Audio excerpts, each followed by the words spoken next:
La santé, c'est le capital, tout le reste est futilité. Bienvenue dans cette nouvelle vidéo très importante. Puisqu'on va vous parler du mal du dos et des lombalgies qui sont des douleurs très fréquentes et très communes. Et qui affectent presque tout le monde, soit d'une manière sévère, c'est-à-dire de courte durée, ou d'une manière chronique avec différents degrés de gravité. Plusieurs facteurs peuvent être en cause du mal du dos et des lombalgies, et on trouve souvent deux facteurs au plus réunis. Ces facteurs sont principalement l'hérédité et les traumatismes, par exemple une chute ou un choc, l'inflammation dans le cadre d'un rhumatisme par exemple. Et les facteurs mécaniques, et ce sont ceux-ci les plus fréquents et qui nous intéressent le plus dans cette vidéo. D'abord, un petit rappel de l'anatomie de la colonne vertébrale qui est composée de 33 vertèbres superposées les unes sur les autres et reliées entre elles par des articulations, des disques intervertébraux et des ligaments. Le tout est enveloppé par des muscles stabilisateurs et mobilisateurs. Toutes ces structures doivent répondre à des contraintes et des sollicitations importantes au cours des efforts et des gestes de la vie quotidienne.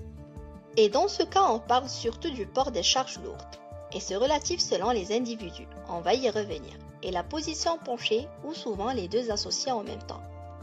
Alors sachez que les contraintes sur les vertèbres se multiplient quand vous fléchissez votre colonne vertébrale, et encore plus quand vous soulevez quelque chose de lourd, surtout au niveau lombaire. Et c'est pourquoi les douleurs lombaires ou lombalgies sont plus courantes que les douleurs dorsales ou les douleurs cervicales. Puisque cette partie de la colonne vertébrale est tout le temps mobilisée pour effectuer des tâches professionnelles, pour élever du poids, ou simplement pour maintenir les différentes postures de la vie quotidienne, comme par exemple la position assise. Et voici les 6 règles que vous devez absolument suivre pour éviter le mal du dos et les lombalgies. Règle numéro 1. Améliorer la force et la souplesse de vos muscles et vos tendons, pas seulement les muscles du dos, mais l'ensemble de la musculature du corps. Mais vous allez me demander quel est le lien. Je vous explique. Quand vous soulevez une charge lourde par les mains qui dépasse la force des muscles des bras et des épaules, vous allez automatiquement faire intervenir votre dos et mettre votre colonne vertébrale sous une grande contrainte potentiellement dangereuse.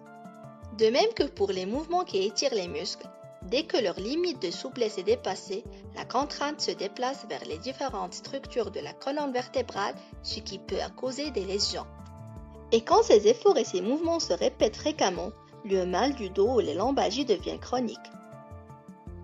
Alors, si vous voulez protéger votre colonne vertébrale, faites une activité physique ou pratiquez un sport qui augmente votre force musculaire et votre souplesse. Règle numéro 2. Adoptez toujours les bonnes postures. Quand vous soulevez du poids, ne pliez pas votre dos, mais plutôt vos genoux.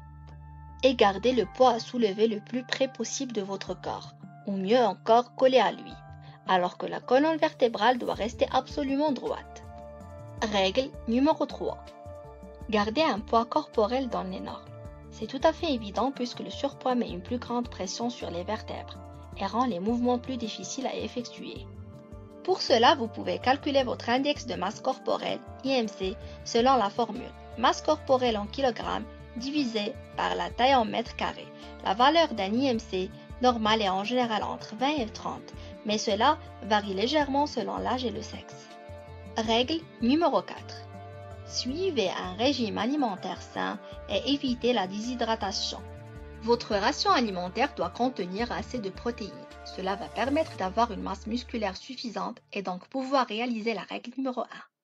Une bonne hydratation est nécessaire au bon fonctionnement des disques intervertébraux qui sont de véritables amortisseurs des chocs subis par la colonne vertébrale. Règle numéro 5. Évitez le surmenage physique et mental. Quand vous êtes fatigué, épuisé et que vous avez des douleurs ou des crampes, arrêtez votre travail ou votre activité et reposez-vous. Cela va vous éviter d'exposer votre colonne vertébrale inutilement. Pensez toujours à donner la priorité à votre santé. Si vous perdez une somme d'argent ou un poste de travail, vous pouvez toujours les récupérer après. Mais ce n'est pas le cas pour la santé. Alors rappelez-vous toujours de la devise de notre chaîne, la santé c'est le capital, tout le reste est futilité. Règle numéro 6. N'allez pas au-delà des limites de votre force et de votre capacité à résister. Chacun sait de quoi il est capable. Alors quand vous travaillez ou quand vous faites une activité physique, Laissez votre orgueil de côté et respectez vos limites.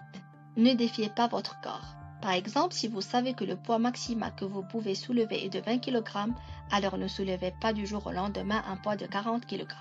Si vous voulez le faire, il n'y a qu'une solution, c'est l'entraînement, et qui demande bien le temps, la persévérance et autre chose. Et c'est un sujet qu'on va traiter ultérieurement dans une vidéo spéciale. Sachez que ces règles vont vous servir autant pour prévenir que pour guérir le mal du dos et les lombalgies. Malheureusement, peu de médecins prennent de la peine à vous expliquer ces règles. Mais heureusement que vous êtes sur notre chaîne qui va vous guider pour prendre votre santé et votre bien-être en main. Alors abonnez-vous et partagez cette vidéo et faites bénéficier le maximum de vos proches et de vos amis. Au revoir!